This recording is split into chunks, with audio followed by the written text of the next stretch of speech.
i-share ko lang sa inyo yung sabon na nireseta nung dermatologist ni Madam Hailey. Way back 2023, na-diagnose siya na may urticaria. Ewan ko kung tama yung pronunciation ko. So, tama niyo na lang ako. Mami, simula noon, na-diagnose siya noong 2023 na mayroon nga siyang urticaria. So, nakuha niya yun guys, muna pala, is sa pagkain niya. So, number 1, canned goods, oily foods, at saka yung mga malalansa like itlog, manok. So, si Madam Hailey, hanggang ngayon, binabalance namin yung pagkain niya. So, hindi kami kumakain masyado ng canned goods like sardines. Basta, kahit anong canned goods yan, iniiwasan muna namin siya kasi nga si Madam Hailey ay nagkakaroon ng allergy or lumalabas yung urticaria niya. Yung sa kanya kasi mga sa pagkain niya nakukuha or lumalabas yung urticaria niya.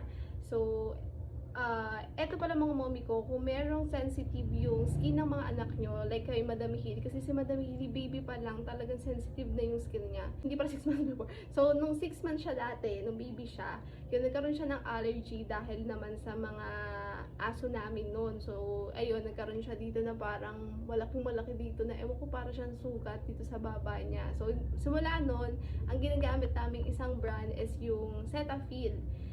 Pero kasi medyo pricey siya, tapos alam niyo naman madaling matunaw yun.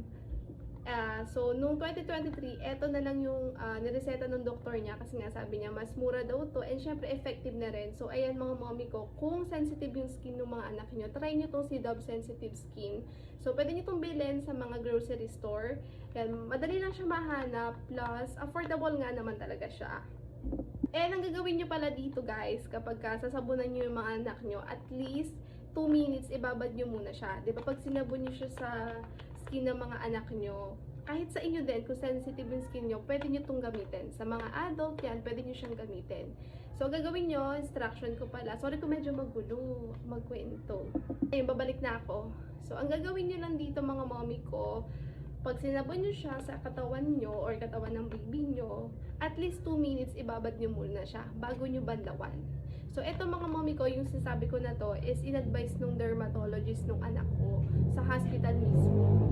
Ayan. So, sabi niya sa amin, ibabad lang daw muna namin at least 2 minutes before namin siyang buhusan ng water o hugasan. Ayan. Mga mommy ko, mura lang to. Pwede nyo itong bilhin sa mga grocery store. Ayan, available siya. Kahit kay Mercury, hindi ako nagkakamali, meron din sila nito. Kung gusto nyo mag-switch nga ng sabon, kasi alam ko, baka kung may ginagamit yung mga anak nyo na medyo pricey, try nyo itong si Dove Sensitive Skin. Ayan. Effective to mga mommy ko, basta yun lang, sundin nyo lang siya. Kami ni Madam Hailey until now, ganun yung ginagawa namin. Since nung 2023 until now, ito pa rin yung ginagamit niyang sabon. So, ganun pa rin yung procedure namin.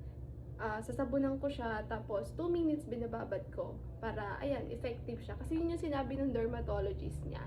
And thank God naman kahit papaano, hindi na lumalabas yung urticaria niya.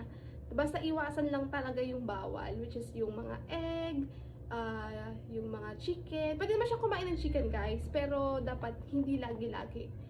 So, iwasan nyo lang talaga yun, lagi-lagi. Tapos yung mga canned goods, tsaka oily foods, yun bawal kasi talaga yung kay Madam Hailey. So, ayan mga mommy, try nyo to. Switch kayo dito.